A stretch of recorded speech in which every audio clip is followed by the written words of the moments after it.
Warning: the views and opinions expressed in this video are not those of a health professional. Please make sure to consult your physician before beginning a new health regimen. Welcome back, y'all. Welcome back, y'all. Welcome biggity back, y'all. Hey, you guys, and welcome back to my channel. If you're new here, hi. My name is Kelsey, and I'm here for you guys every Sunday and Wednesday, sometimes less, sometimes more, to talk about my VSG journey.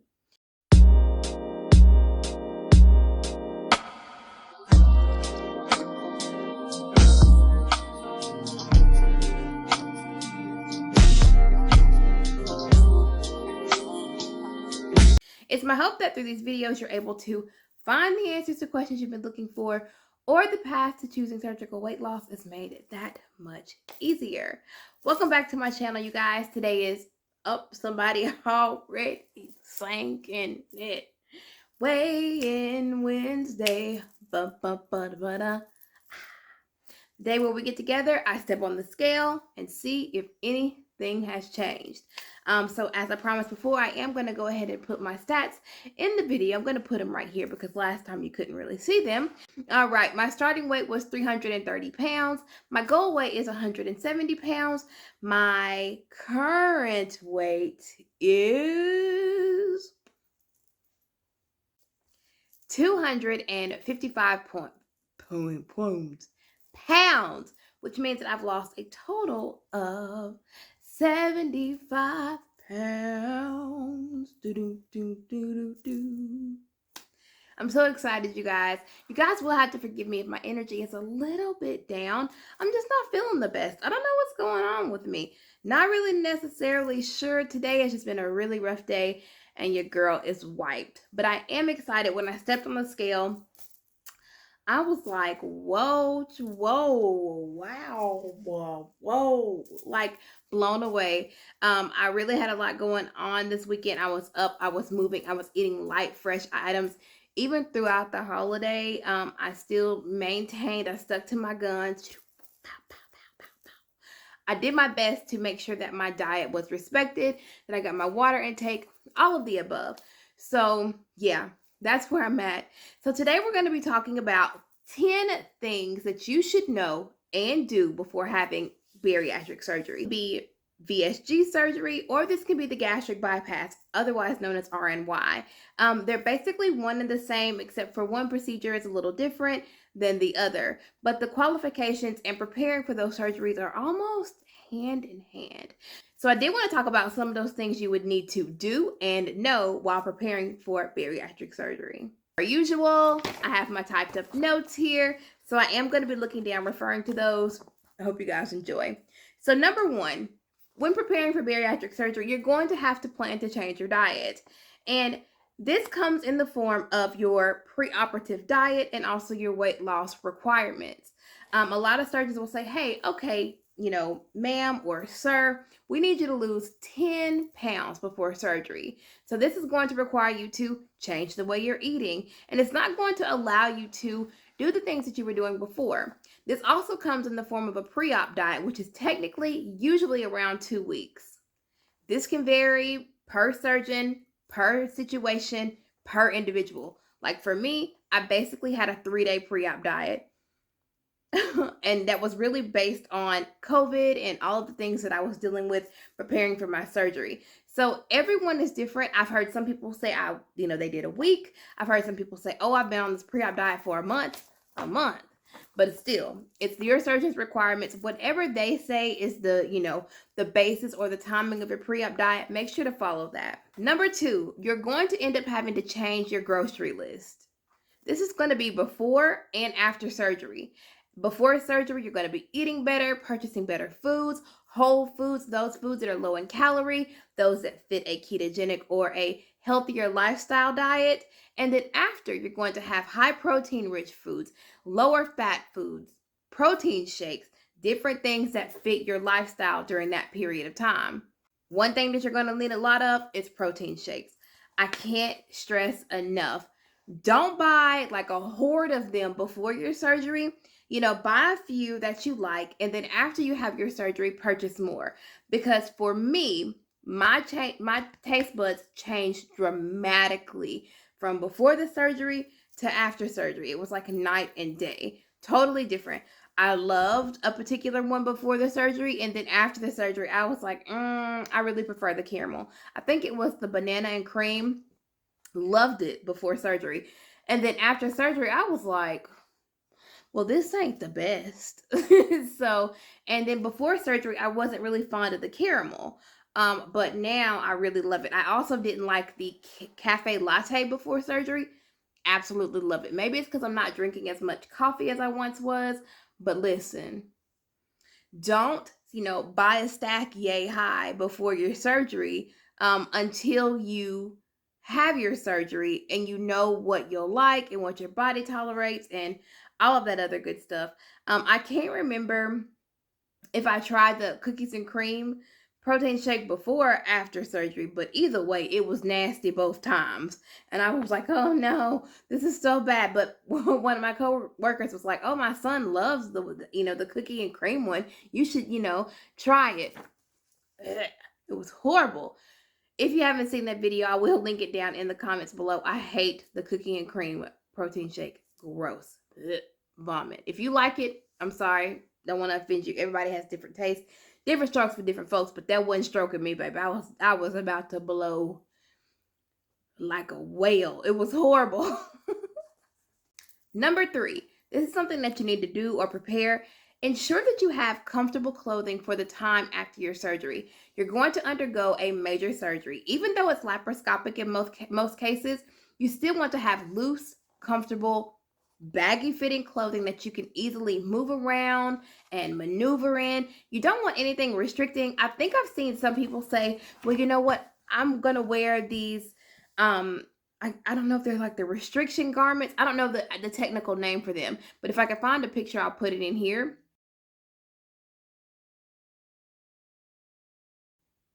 But I could not imagine putting that thing on after my surgery.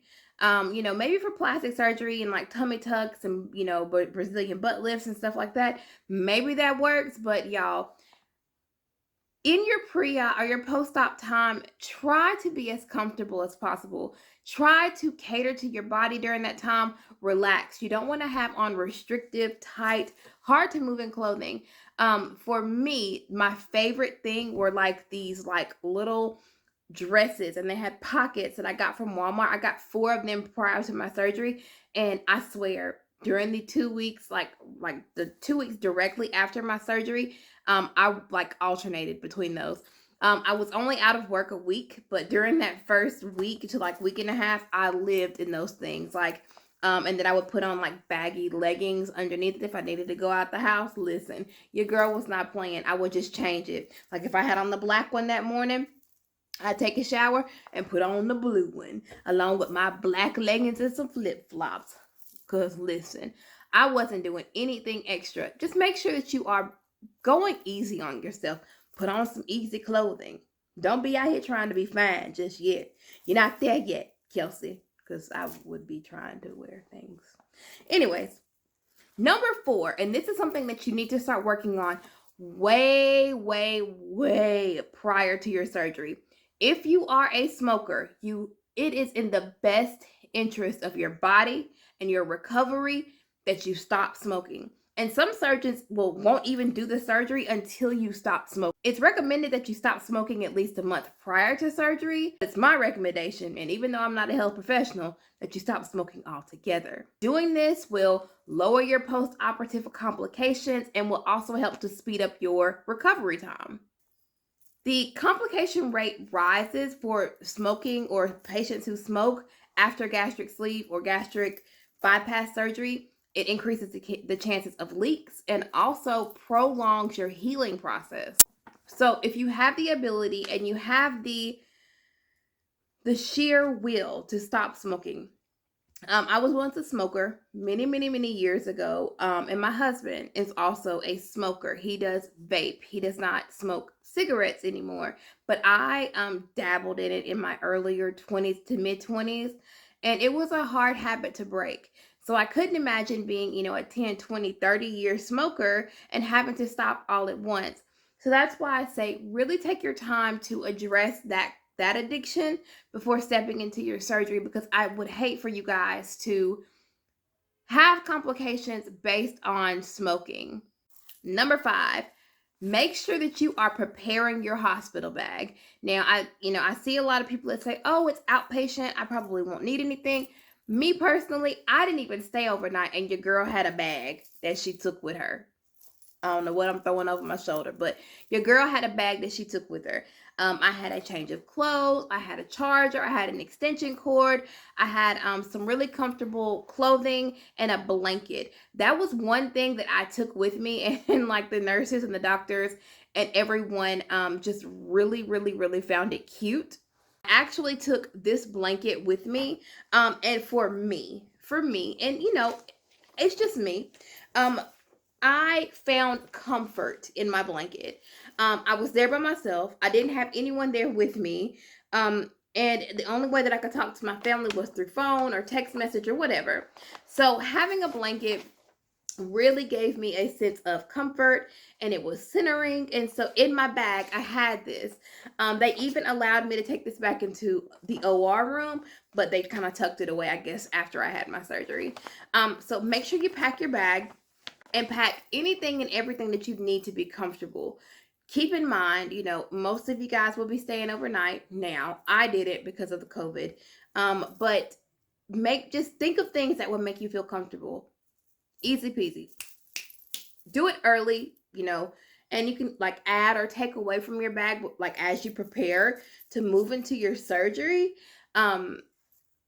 But just do it early. Get it out the way. Set it off to the side. Have your little duffel bag sitting. You never know. They may call you today and say, "Hey, we have an extra opening, and instead of having your surgery on next Friday, we would like to do your surgery on Monday. Is that okay with you?" And it's late Saturday evening.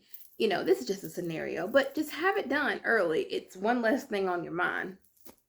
Number 6, prepare those around you. Talk to your family, talk to your loved ones, talk to your significant others, talk to your children, talk to those who are going to be in your life. And this is a process that has to start months and months, maybe even years prior to your surgery. You really need to fill them in and help educate them on what it is that you're about to go through.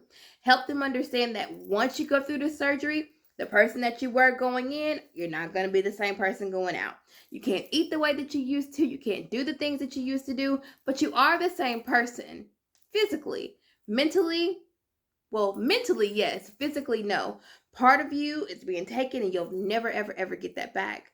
You're not going to be able to do the things that you used to do or be a social eater, as I used to call myself. Food is not going to be the main focus of your life anymore. And, you really want to explain, how the procedure works and what the surgeon will be doing and just what you as a patient will be undergoing at that time. It's really, really, really important that you prepare your circle. Make sure that any questions that they have are answered, because just like you're worried, they're going to be worried too. And I think it's very important that you let them know, okay, so this is what's going on. This is what's going to be happening. And if they have any questions or concerns, or, or maybe even on the fence in the beginning of your preparation, educating them, talking to them, sitting down and having one-on-ones with them can really help, break through that barrier and put them where they need to be with you. At least it worked for me. Number 7, and I feel like this is like a given, but, sometimes you have to even, I guess, how do I say this?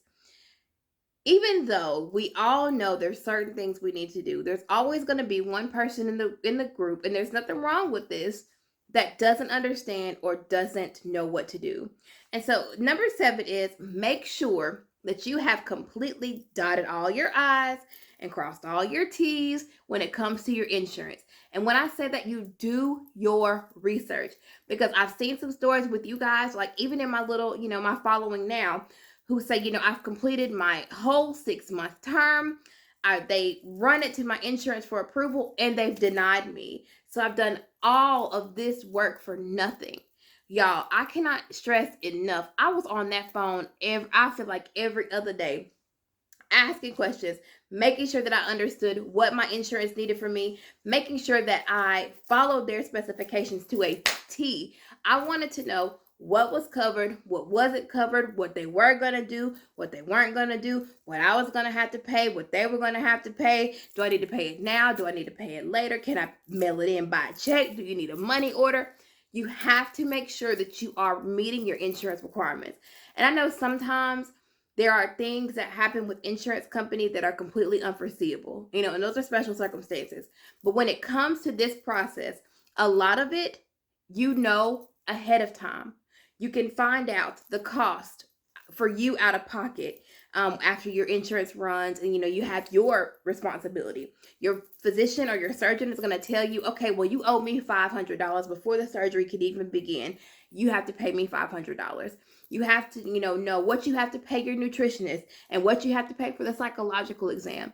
Y'all, you have to know this, because I don't want you guys to get blindsided and you'd be like, well, nobody told me this. Well, I'm telling you now. Be prepared. Review your insurance policies. Talk to the people at your insurance company. They're a call away. When I was preparing for my surgery, I remember sitting on the phone and saying, hey, what does my insurance policy cover when it comes to bariatric surgery? And they said, okay, well, as long as you meet your $2,500 deductible, this will have to be paid and this will have to be paid, and you have to do 6 months of this and 3 months of this and da-da-da-da. And I'm like, okay, fine. And then, in the middle of my preparation for my surgery, I switched employers. So I had to do all of that again, all of it. So my advice to you, be prepared for anything. Read, ask questions, not only to your insurance company, to your physicians, to your dietitians, to your primary care physicians. Find out what it is that you need to do to make your path to weight loss surgery easy. I'm so serious, y'all. I did it, and I had to fight. It helps with my anxiety because I am a worry wart.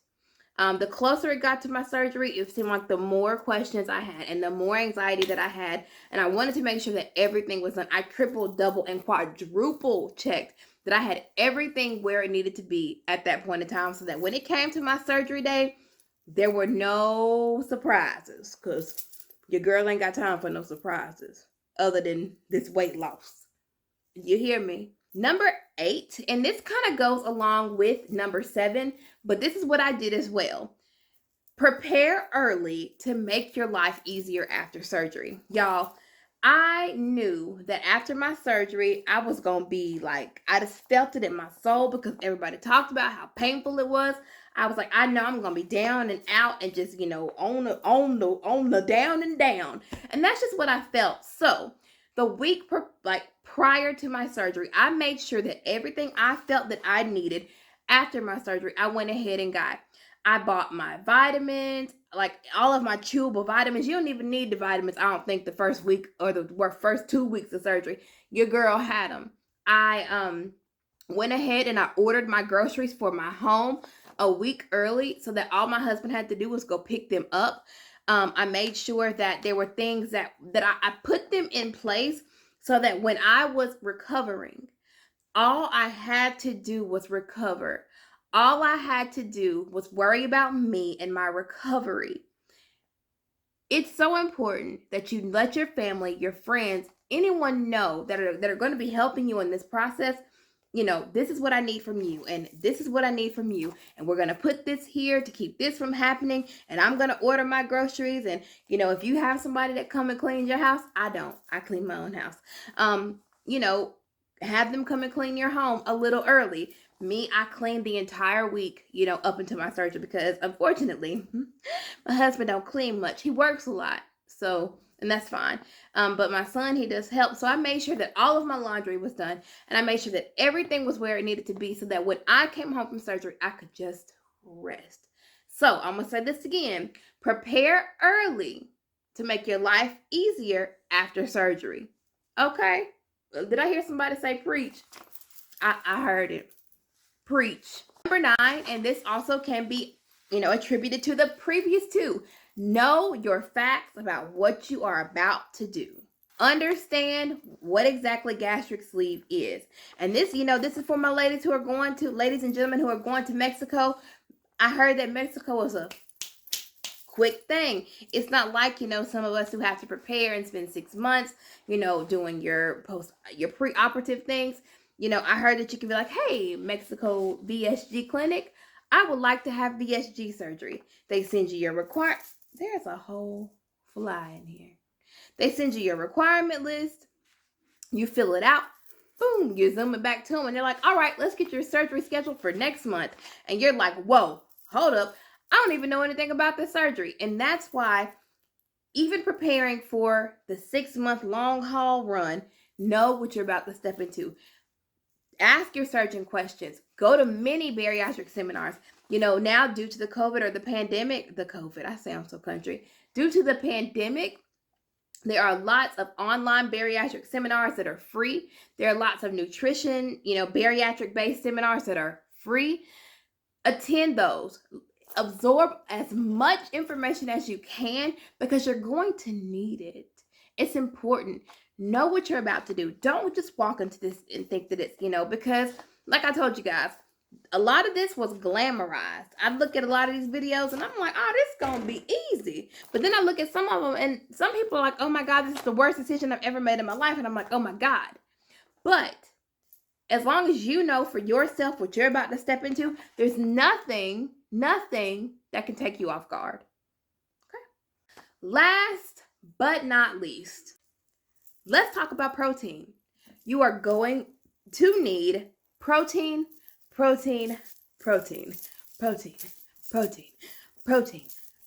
And if your surgeon is anything like mine, he wants you to have anywhere between 70 and 90 grams of protein a day. Your girl is still struggling with that. I'm getting about 70, if that, sometimes 60, just depending. And so you take the time during your healthier eating, your dieting, all of that to figure out what protein powders you like, what protein shakes you like. And I've mentioned this before. Protein is so important.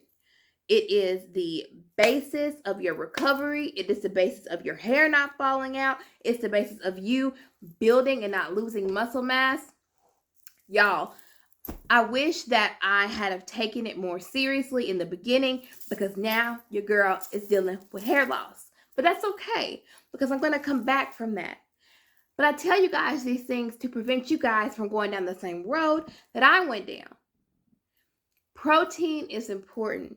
Hydration is important. We're not talking about that. Hydration typically comes after the surgery. I mean, you're supposed to drink water anyways. Don't get me wrong. But the hydration and the emphasis on hydration is more after the surgery. Protein. That's all I'm going to say. Protein. Do not be a Kelsey. Don't be like Kelsey. Be fantastic VSG patients, bariatric patients, and get your protein in so you're not out here losing hair and losing muscle mass. I would hate for any of you guys to go through that. I hope you guys enjoyed the video. I am going to go ahead and put in my weigh-in clip now. All right, y'all. Good morning. We're going to go ahead and get into my weigh-in. All right.